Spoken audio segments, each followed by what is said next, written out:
நீங்கள் பார்த்து கொண்டிருப்பது உஸ்தாத் மதுரை முஜாஹித் மனம் கவரும் சொற்பொழிவு. இது மார்க்கம் மற்றும் சமுதாயத்திற்கான குரல். அஸ்ஸலாமு அலைக்கும் வரஹ்மத்துல்லாஹி வபரகாத்துஹு. இன்னல் ஹம்துலில்லாஹி நஹ்மதுஹு வ நுஸல்லி அலா ரசூலில் கரீம். அம்மா பஅத். அன்பார்ந்த இஸ்லாமிய சகோதர சகோதரிகளே, புகழ் அனைத்தும் அல்லாஹ் ஒருவனுக்கே.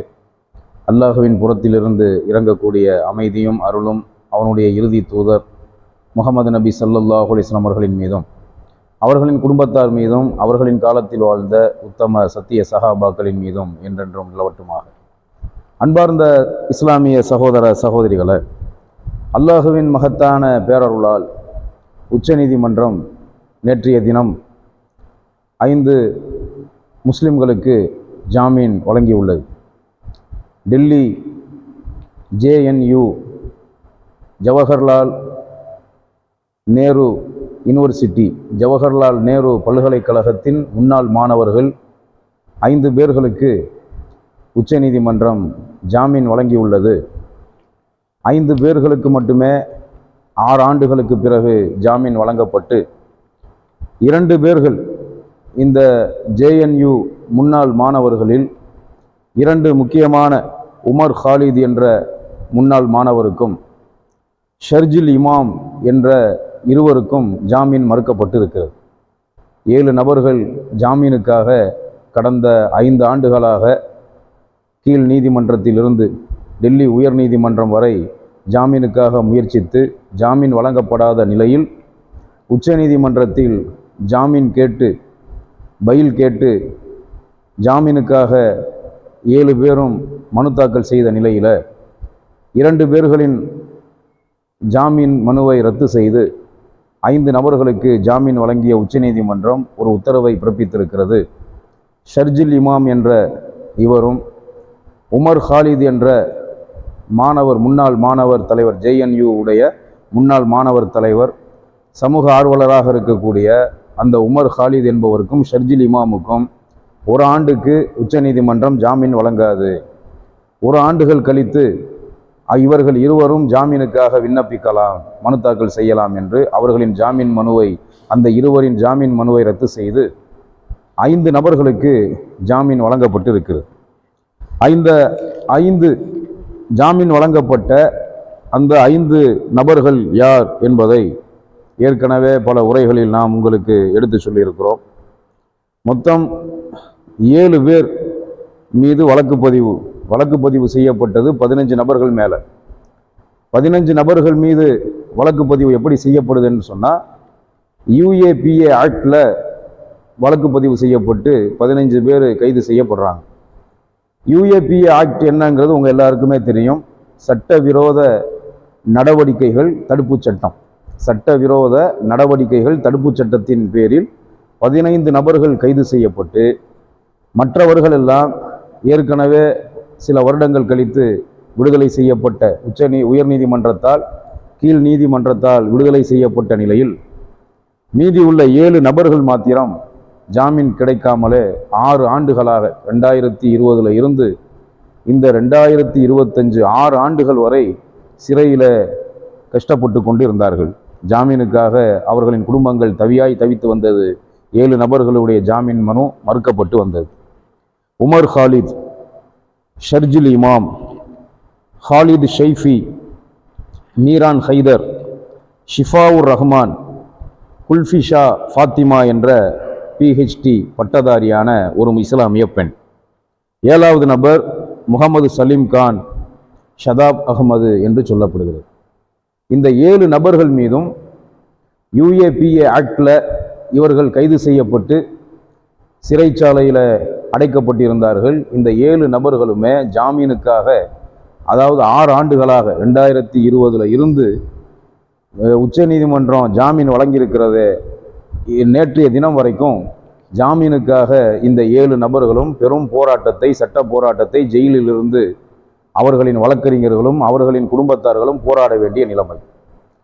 ஒரு இந்திய குடிமகன் ஒரு குற்றத்தின் கீழ் கைது செய்யப்பட்டு சிறையில் அடைக்கப்பட்டால் அவன் குற்றவாளியாக இருந்தால் கூட அவனுடைய ஜாமீன் மனுவை பரிசீலிக்கிற விசாரிக்கிற அதிகாரம் நீதிமன்றத்துக்கு இருக்கிறது. 6 ஆண்டுகளாக விசாரணை கைதிகளாகவே சிறைச்சாலையில் அடைக்கப்பட்டிருந்த இவர்கள் 7 பேர். அந்த 7 பேரில் 2 பேர்களுடைய ஜாமீன் மனு ரத்து செய்யப்பட்டு ஜாமீன் மறுக்கப்பட்டு 5 பேர்களுக்கு மட்டும் ஜாமீன் வழங்கப்பட்டு இருக்கிறது.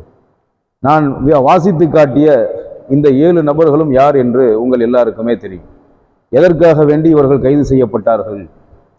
UAPA என்று சொல்லப்படக்கூடிய அந்த கடுமையான ஆக்ட்ல இவர்களை கைது செய்து சிறையில் அடைத்ததற்கு என்ன காரணம் என்பதை சற்று நாம சிந்திக்க கடமைப்பட்டிருக்கிறோம்.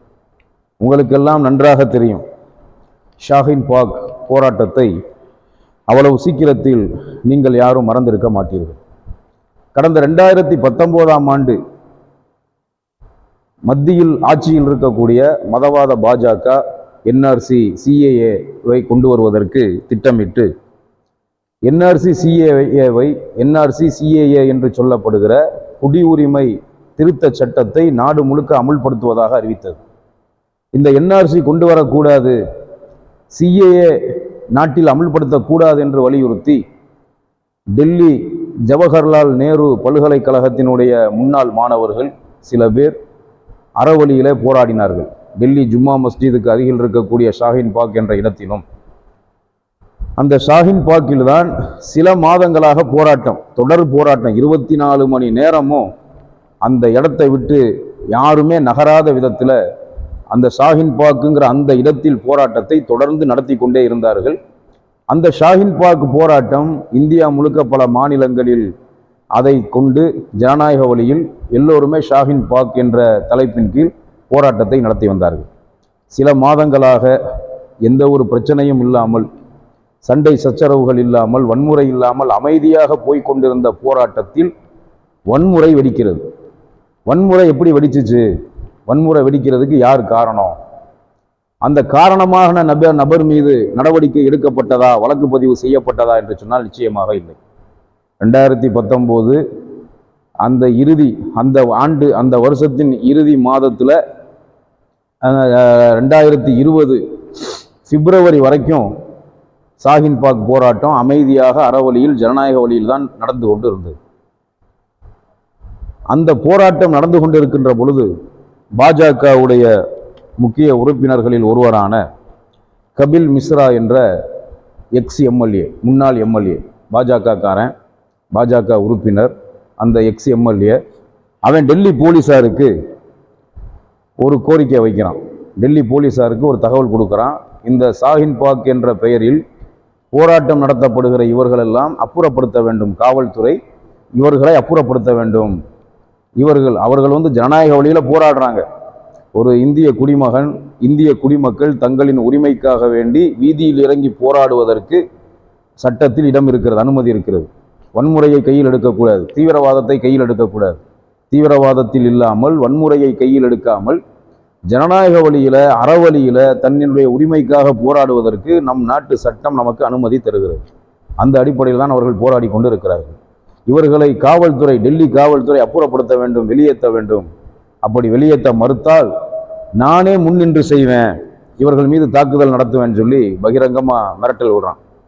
அதை தொடர்ந்து நடந்த கலவரத்தில் வடகிழக்கு டெல்லியில் 2020 பிப்ரவரி மாதத்தில் மிக கடுமையான ஒரு கலவரம் நடந்து அதில் 53 அப்பாவி பொதுமக்கள் படுகொலை செய்யப்படுறாங்க.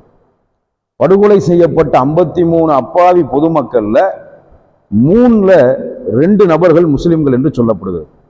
3 பள்ளிவாசல்கள், அந்த டெல்லி வடகிழக்கு டெல்லி பகுதியில் கலவரம் ஏற்பட்டு 3 பள்ளிவாசல்கள் தீ வைத்து கொளுத்தப்படுகிறது. 53 அப்பாவிகள் படுகொலை செய்யப்படுகிறார்கள். 700 பேர் வரைக்கும் படுகாயம் அடைகிறார்கள். முஸ்லிம்களுடைய வீடுகள், கடைகள் எல்லாம் தீ வைத்து கொளுத்தப்படுகிறது.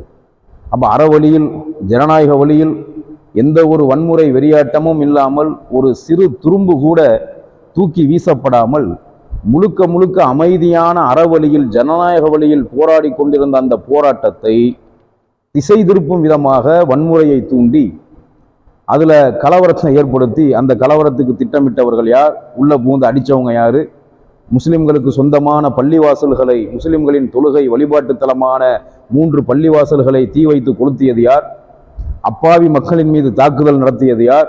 முஸ்லிம்களுடைய கடைகள், வீடுகளை தீ வைத்து கொளுத்தியது யார் என்றெல்லாம் உளவுத்துறைக்கு, காவல்துறைக்கு நன்றாகவே தெரியும். அப்ப யார் வன்முறையில் ஈடுபட்டார்களோ, வன்முறையை யார் தூண்டினார்களோ, பாஜக, RSS மதவாத கும்பல்களின் மீது அந்த கபில் மிஸ்ரா என்று வன்முறையை தூண்டினானே அவன் மீது வழக்கு பதிவு செய்யப்பட்டதா? அவன் கைது செய்யப்பட்டானா? நமக்கு எந்த விவரமும் தெரியல. இந்த கலவரம் நடந்து முடிஞ்சு 53 பேர் கொல்லப்பட்ட பிறகு 15 பேர் UAPA என்ற ஆக்டில் கைது செய்யப்பட்டு சிறையில் அடைக்கப்படுறாங்க. அந்த 15 பேர்களுக்கு பல மாதங்கள் கழித்து, சில வருடங்கள் கழித்து தான் ஜாமீன் வழங்கப்படுது. அதில் 7 பேர் 6 ஆண்டுகளாக விசாரணை கைதிகளாக. இந்த 7 பேருமே படித்தவங்க, நல்ல படித்த பட்டதாரிகள், சமூக ஆர்வலர்களான பட்டதாரிகளான ஜனநாயக வழியில் போராடிய இந்த மக்களின், இந்த முன்னாள் மாணவர்களினுடைய குரல் வலை 6 ஆண்டுகளாக நெரிக்கப்பட்டு அல்லாஹ்வுடைய அருளால் உச்சநீதிமன்றம் 5 நபர்களுக்கு ஜாமீன் வழங்கியிருக்கிறது. 2 நபர்களுக்கு ஜாமீன் வழங்கவில்லை. அவர்களின் ஜாமீன் மனுவை உச்சநீதிமன்றம் ரத்து செய்திருக்கிறது. அனைவருக்கும் கருணையாளனான, அனைத்துக்கும் மாபெரும் மிகப்பெரும் நீதியாளனான அந்த அல்லாஹ்விடத்தில் இவர்கள் 2 பேருக்கு உச்சநீதிமன்றம் ஜாமீன் வழங்குவதற்காக நாம் அல்லாஹ்விடத்திலே துஆ செய்ய வேண்டும். நம்முடைய வழக்குகளில் நீதித்துறை எப்படி நடந்து கொண்டிருக்கிறது என்பதை தொடர்ந்து உங்களுக்கு நாம் எடுத்து சொல்லி கொண்டிருக்கிறோம். வடகிழக்கு டெல்லி கலவர வழக்கில் UAPA ஆக்டில் கைது செய்யப்பட்ட, அறவழியில் ஜனநாயக வழியில் போராடிய இவர்கள் தான் இன்னைக்கு தீவிரவாதிகளை போன்று, பயங்கரவாதிகளை போன்று மதவாதம் செய்யக்கூடிய, மத கலவரத்தை தூண்டக்கூடிய, மத வெறியை தூண்டக்கூடிய, மதவாதம் பயங்கரவாத செயல்களில் ஈடுபடக்கூடிய பயங்கரவாதிகள் எல்லாம் வெளியில நடமாடி கொண்டிருக்கிறார்கள். எங்களின் குடியுரிமையை பறிக்கக்கூடாது, குடியுரிமை திருத்த சட்டம் கொண்டு வரக்கூடாது என்று அறவழியில் அமைதியாக போராடினார்களே, அவர்கள்தான் இன்னைக்கு பயங்கரவாதிகளை போன்று 6 ஆண்டுகளாக சிறையில் அடைக்கப்பட்டு அல்லாஹ்வின் அருளால் 5 நபர்கள் விடுவிக்கப்பட்டிருக்கிறார்கள். எஞ்சி இருக்கிற ஷர்ஜில் இமாம் என்ற இவருக்கும், உமர் ஹாலித் என்ற இவருக்கும் அல்லாஹு ரப்புல் ஆலமீன் ஜாமீன் வழங்குவதற்கு உதவி செய்ய வேண்டும். இவர்களை பிரிந்து 6 ஆண்டுகளாக தவியாய் தவித்த இவர்களின் குடும்பத்துக்கு அல்லாஹ் அருள் புரிய வேண்டும், அமைதியை தர வேண்டும் என்று பிரார்த்திக்க வேண்டும் என்று உங்களை கேட்டுக்கொண்டு என்னுடைய இந்த உரையை முடித்துக் கொள்கிறேன். வாஹிரு தாவானா அனில் ஹம்துலில்லாஹி ரப்பில் ஆலமீன். அஸ்ஸலாமு அலைக்கும் வரஹ்மத்துல்லாஹி வபரகாத்துஹு.